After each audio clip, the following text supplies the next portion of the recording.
Good afternoon, everyone, and welcome to the webinar. My name is Noelle Wyman-Roth. Today's session is a demonstration of NVivo for Mac. I'll give a high-level overview of the capabilities of NVivo for Mac with a specific focus on working with text-based data. A couple of housekeeping items as we get started. You're all muted, but if you have a question, will you use that question function and go to webinar, type up your question, and send it over, and at the end I'll have some time to answer your questions. Also, please use the question feature to let me know if you're experiencing any technical difficulties at any point during the webinar. Right now, you should see a slide that says Meet NVivo, Introduction to Text Analysis. If you don't see that, give me a heads up. And I also wanted to let you know that today's session will go by quickly, as it is designed to give you a brief overview of the features of NVivo. We are recording today, and so recording of this session will be emailed to you as well as available on our YouTube channel.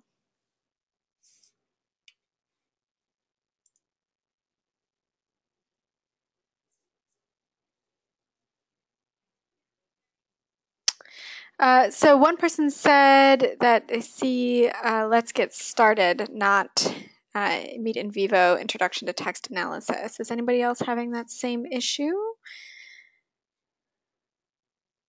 Okay, looks like others are maybe seeing that screen. So let me go ahead and get started, and hopefully that will resolve for you.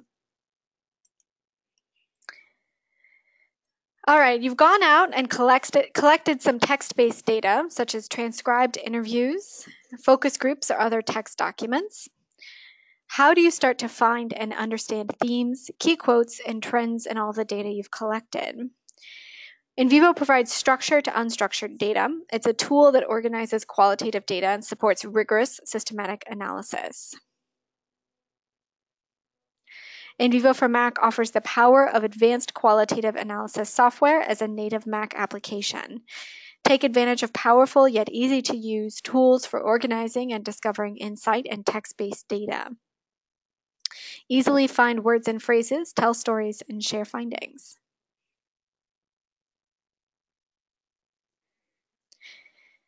NVivo for Mac can handle many data types. You can import unstructured text-based data from Word documents, PDFs, .txt files, and web pages. Once you have your text in NVivo, there are several tools that can help you quickly get a sense of some trends. The word frequency query helps you quickly identify keywords in the text. The word cloud is live to the data in NVivo, so you can easily explore how these terms are being used. This is a word tree, which helps you identify prominent words and phrases. Word trees are produced using a text search query, which is a sophisticated find of those words and phrases.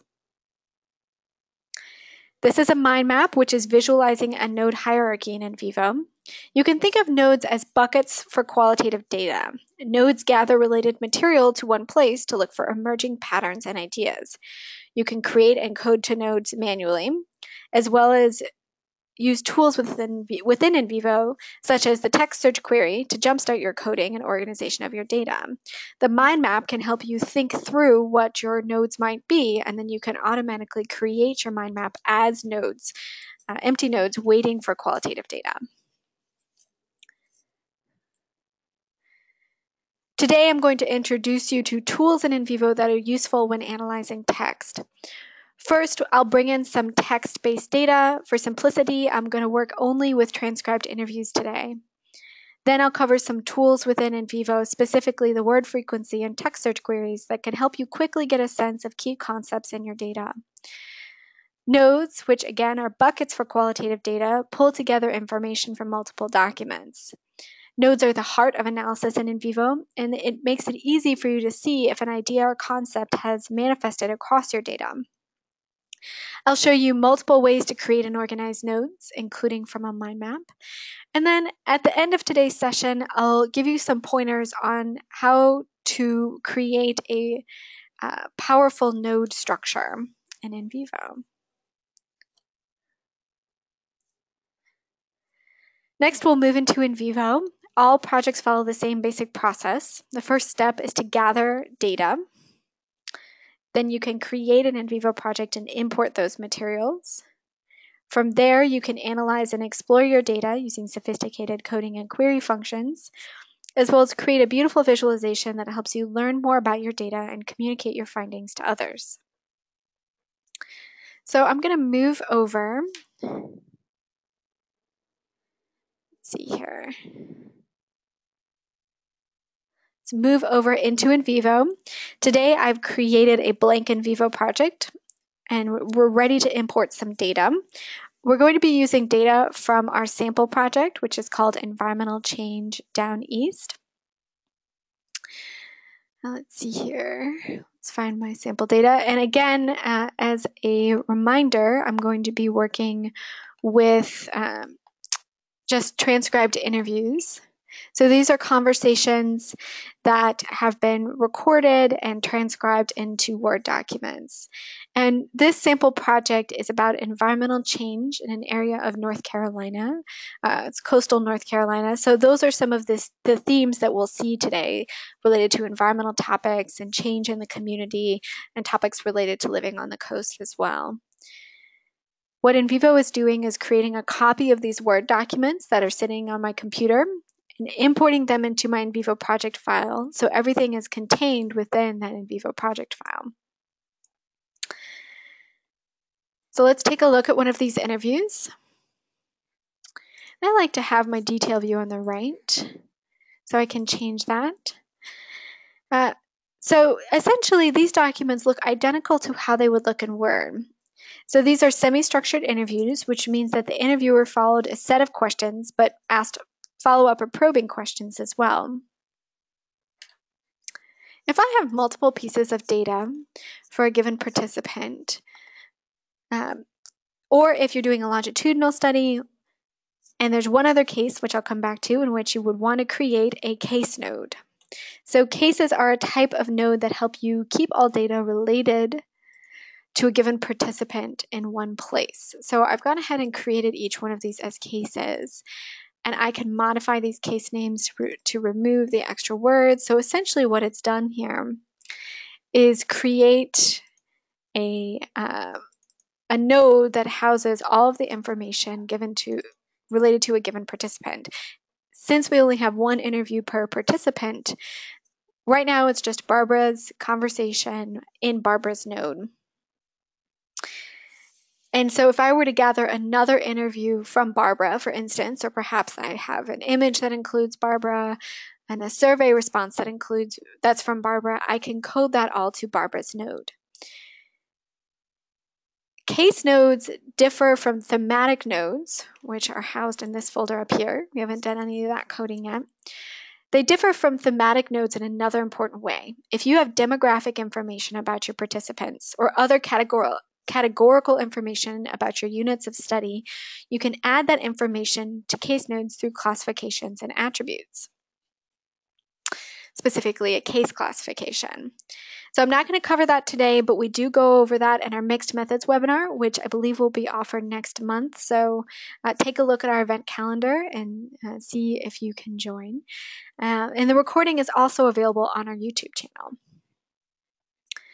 So now that I have my data organized in NVivo, I want to get a high-level view of some potential trends. So word frequency query helps me to identify themes of my data by analyzing frequently used words and phrases. So what I've done here is run a word frequency query, and it's calculated the most frequently used words across all of my data. NVivo has a built-in stop words list, so it's ignoring some filler words like it and is and that and. If I see any words on this list that I'd like to exclude from future queries, I can easily do that. So you'll see me right-click. Many Mac users don't right-click. It's 2 fingers down or control-click, and I can add this word to the stop words list. So east is in the name of the location. So I don't want to count that. Of course, it's at the top of my list. And so when I rerun the query, that word is gone. Another thing I can do is group together stemmed words. And what that does is in the original query that I just ran, it was counting the word talk, for instance, as a different word than talking. When I group those together, it's going to pull different words up to the top of my list.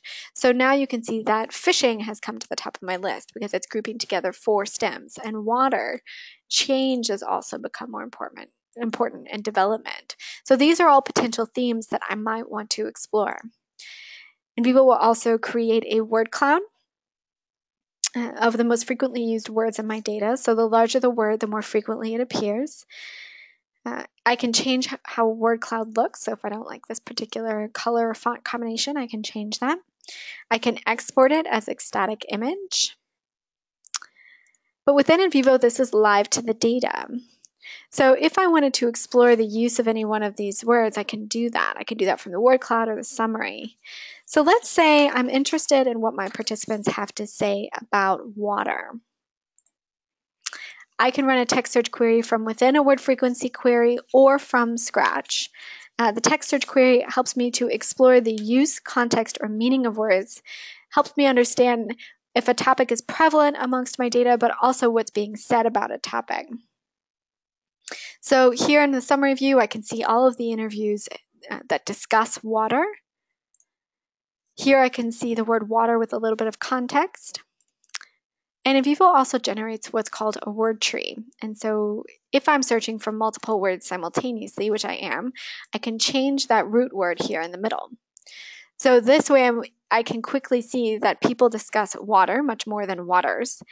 And NVivo has grouped the context onto branches. So I can scroll up and down and look for big branches of data that I might want to explore. And a pretty sizable branch down here is the branch that includes quality.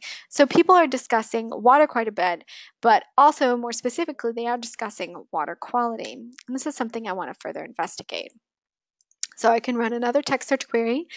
Note that it's put quotes around the phrase. Again, I can do this from scratch if I wanted to. Here in the summary view, I can see a list of all of the interviews in which people mention water quality with a little bit of context, and a new word tree, again, exportable as a static image. If I wanted to further investigate about what's being said about water quality, for that I would use a node, which I can use a node to gather together all discussion of water quality to one place. So to create a node, I want to save the results of my query, and I'm going to call it water quality. And because I'm creating it from a query, it's going to put it in this results folder. And I can create and code to nodes manually as well, which I'll show you in just a moment. Here's my results node, and I just want to move it up as a regular node. Let's close all of these guys. Here's my water quality node. You can see that there are 7 interviews that mention water quality and 19 coding references or mentions of water quality. Well, great. I coded water quality 19 times. And so while that's helpful, what I really want here is some context. So I want to know not just how many times people say water quality, right? That's sort of quantitative analysis. I want to know what people are saying about water quality. The context is the power of qualitative data. So I can quickly add some context by selecting all of my data, 2 fingers down to right click, spread coding, and grab some context. That's better, but it's still a little messy. I like to code for complete thoughts at a minimum. Usually that's a sentence or 2, sometimes more than that. Really depends on your methodology. So I want to return to Barbara's interview and start reading her interview and understand what she's talking about. So you can use this word frequency text search query as a way to dive into your data, but you always need to return to your data and do some manual coding as well. So because I've accessed Barbara's interview from the node, it's highlighted the places where there's coding for water quality. And that's all keyword based at the moment. So when I'm coding, I also like to have another visual indicator on called coding stripes. So here I can see, all right, yes, this entire interview is coded to Barbara's case node. Great, we did that earlier. But I also have a purple coding stripe here that's indicating coding for thematic nodes, specifically water quality. And as I'm reading through Barbara's node, I really think that this whole paragraph is about water quality. So when I coded, now it's done a couple of things here. I selected the additional text and I told it to put it in the water quality node. The highlighting has extended. The coding stripe has extended further. If I return to the water quality node, NVivo has added the context. So it doesn't double count. It's recognized that part of it's already coded to that node and it's just added more data. I can also start to code for additional concepts. And when I do that, I like to have highlighting turned off.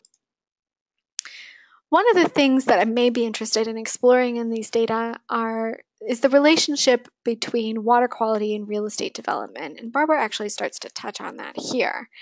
So if I want to explore that relationship, I would like to code for overlaps. And so I've selected some text that's coded to water quality as well, because she's definitely talking about water quality. And so I want to select this part of this interview and create a new node called development. So I've created a new node called it development, coded some text to that. If I open the development node, should be right there. Great. So, and if I decide that data shouldn't be coded to a node, I can easily uncode it as well. So maybe I think that this doesn't belong to water quality, so I can choose to uncode that data at my water quality node. So coding is always flexible.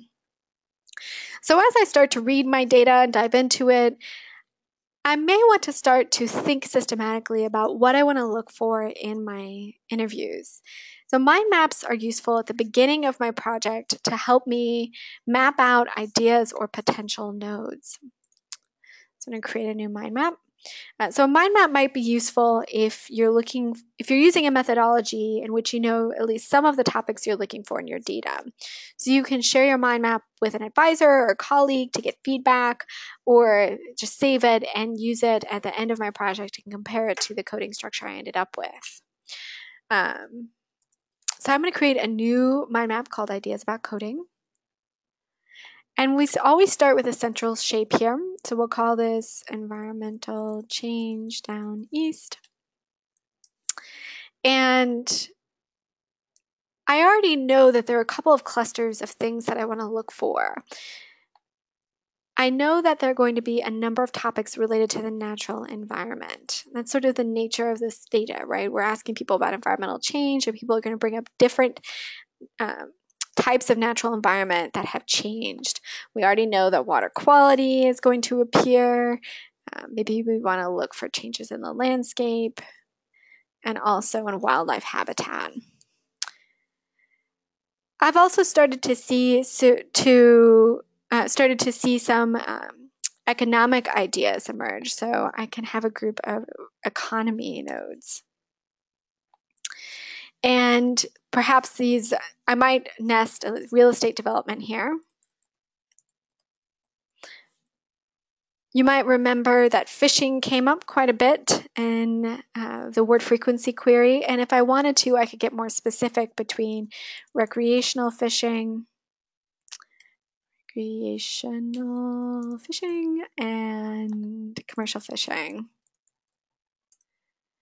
If I'm not sure where an idea goes, I can create it as a floating idea. Maybe this will be cultural changes based on the real estate development potentially, and changes to the economy, changes to the natural environment. Might be a topic that overlays all of these. I can add additional information to my mind map by changing the color. I can change the border color. I can change the font if this is not my font. I can make it a different one. I can change the font size, maybe convey additional importance by resizing these things. I can change the layout if horizontal doesn't make sense to you, perhaps vertical might, or a different horizontal layout. Again, I can choose to export my map as an image, but within NVivo, I can also create these shapes as nodes. So I can go ahead and create these as empty buckets waiting for some data. So I've gone ahead and done that. Let's take a look at what I've done. So here I have my mind map nodes. So I've got the nodes. This is my floating idea, the cultural changes node, and then some other ones are listed underneath my environmental change parent node, or parent idea, and then I've got my economy grouping, and I've got my natural environment grouping. One of the nice things about the node structure in NVivo is it's as flexible as you need it to be. So I don't really need this parent node up here. I just want these other ideas. So I can move the economy node out from underneath that mind map node, that central shape, and I can just get rid of this. I don't think I'm gonna, there's delete. I don't think I'm gonna use this at all. I can also choose to merge nodes together. So here I've got duplicate water quality nodes. So I can move my duplicate node underneath here. I can also I can choose to delete one, but I can also choose to merge the two together and delete the extra one. Same story would go with development, right? So I might want to merge those two together.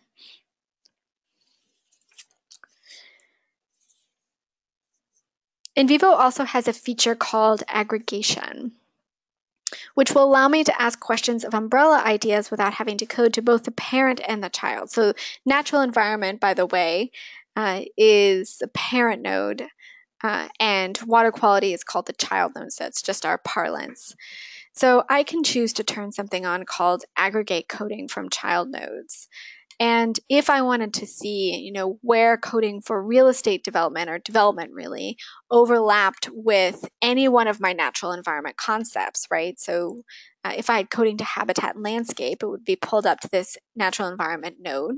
So you can see this is all my coding from water quality, but because habitat and landscape are child nodes, with aggregation turned on, everything coded to all of the child nodes would go up.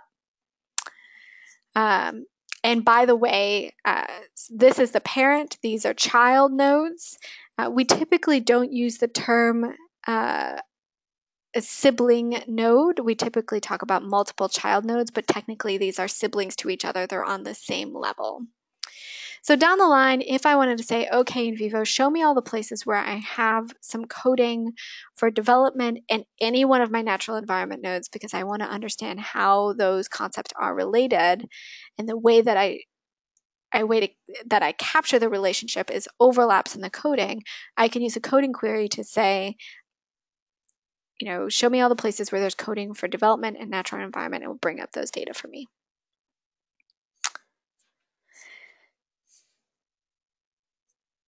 So I'm going to move back into PowerPoint, and I want to talk to you a little bit about creating a powerful node structure. Creating a good node structure is key to making the most of NVivo's querying capabilities. While the nodes that you need depend on your project and depend on your research question, I do have a few best practices that will help you create a powerful node hierarchy. First, I'll explain the recommended guidelines, and then we'll walk through an example. The number one rule of thumb when nesting nodes underneath other nodes, or creating child nodes and parent nodes, is to ask yourself, is this child node a type of the parent? So this is something I was modeling for you when I was creating my mind map, which I created as nodes, and for what I chose to name my parent nodes and child nodes. So for instance, landscape and water quality are types of natural environment concepts. Real estate development and fishing are types of economic concepts. Even recreational fishing can often be an economic driver, right? Group like ideas together. This is a similar concept to the number one rule of thumb, but it can help you think about what you might create as the parent node. So thinking back to what I did, right, I grouped all my natural environment concepts together, all my economic concepts together. Another good example is if I were doing coding for attitudes, right? So whether people are expressing a positive attitude or negative attitude about a topic, I would want to group my positive attitude nodes together with negative attitude nodes underneath a parent node called attitude. Another best practice is to avoid having the same node in different places in your node hierarchy. The presence of duplicate node names and duplicate nodes can mean you need to rearrange your hierarchy and merge these concepts together, or potentially rename the node. This is as much to, by the way, this is as much to avoid confusion as it is to reduce the number of nodes that you have. When creating codes, we don't recommend creating a node for an intersection of a specific idea, such as we don't recommend creating a node called water quality problems related to real estate development. You could start there, but we certainly don't recommend ending there. Rather, we encourage you to create two nodes, one for water quality and one for real estate development, and code the data at both. And then you can use a coding or matrix coding query to pull out the overlaps between multiple codes. Finally, we recommend that you don't create more than 3, maybe 4 levels of nodes. Often this means the nodes that you are creating are very specific. Try to code for those broader ideas and for overlaps instead. Here's an example of an ineffective node structure. We refer to these as viral node structures because of the proliferation of nodes. Note that this example breaks a number of the best practices listed to the left. So for instance, here, this node structure is trying to capture attitudes about wildlife habitat, right? So here I've got, this might make intuitive sense when you first start coding, that if you want to capture positive statements, positive attitudes towards wildlife habitat, you would nest that underneath a habitat node. Similarly, if you have negative statements about wildlife habitat, you would nest that under the habitat node. And if you wanted to capture information about changes in wildlife habitat due to real estate development, you might intuitively put that underneath the habitat node. But this node structure makes it difficult to see all mentions of a single concept in one place, and also encourages a proliferation of nodes. So you'll notice I have a positive attitude node underneath habitat, underneath water quality, underneath landscape. I have a wildlife habitat node underneath landscape, and I also have 3 here, and potentially even coding to the parent. I've got water quality and real estate development in a couple of places. So it makes it really difficult to view all mentions of that concept in one place, and also makes it really difficult to take advantage of the querying capabilities in NVivo. So this is what you should not do. This is what we would recommend instead. This powerful node structure with fewer nodes captures the same ideas that the previous node structure did. So notice how many fewer nodes, and this is just with a few ideas. Imagine if you had many ideas. So again, we have a parent node for natural environment, and one for attitude, one for real estate development. And so, let's say, for instance, I wanted to capture a positive statement about wildlife habitat. I would code that text to both of those, that whole statement, everything that they said about habitat that was positive, to both of these nodes. If I wanted to capture changes in water quality related to real estate development, I could capture it by coding it to both of those nodes. And if people were expressing a positive or negative change. So for instance, if people are saying, since they started building so much more down here, things have really gotten bad with the water quality, we're having a lot of fish kills, you would code that to a third node called attitude. And NVivo will do the work for you.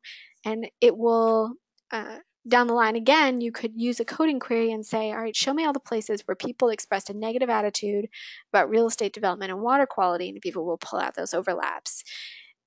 Another piece of sage advice is that coding to a powerful node structure takes a lot less time than coding to a viral node structure. I've had my coding time cut in half. So you spend less time searching for which node this should go into. You have fewer nodes to work with. So I highly recommend using this approach. So I did have a few questions come through. If you don't see mind maps available in your NVivo for Mac, make sure you're running the most recent version. So check for updates. question about mind maps and how much of what I was creating was prior knowledge versus my imagination, and how much is it in NVivo. So really it is a tool that helps me to visualize concepts that I would want to code for. So this is why we talk about it as the beginning of the project. So if I will often, when I'm working as a team, have a conversation. When I'm working as a team, often we'll use a combination of a priori and inductive coding. So if I have some a priori themes that I know I want to look for, I can map them out visually in a mind map. And then convert them into nodes. And the nice thing about that is you have a visual representation of what your node hierarchy looks like. You can create ideas and delete them, move things around before you even get started coding. And so it can be a useful tool to help a team think through what you want to code for, or even if you're just reporting back to an advisor. It's a nice visualization if you are a visual person. A node hierarchy is comparable to a code tree. So essentially the reason why we call it a hierarchy is it's like a nested list, right? So if you have any additional questions, then please send them over. I have a couple of additional things I'd like to cover this afternoon, some licensing information and ways for you to learn more about how to use NVivo going forward.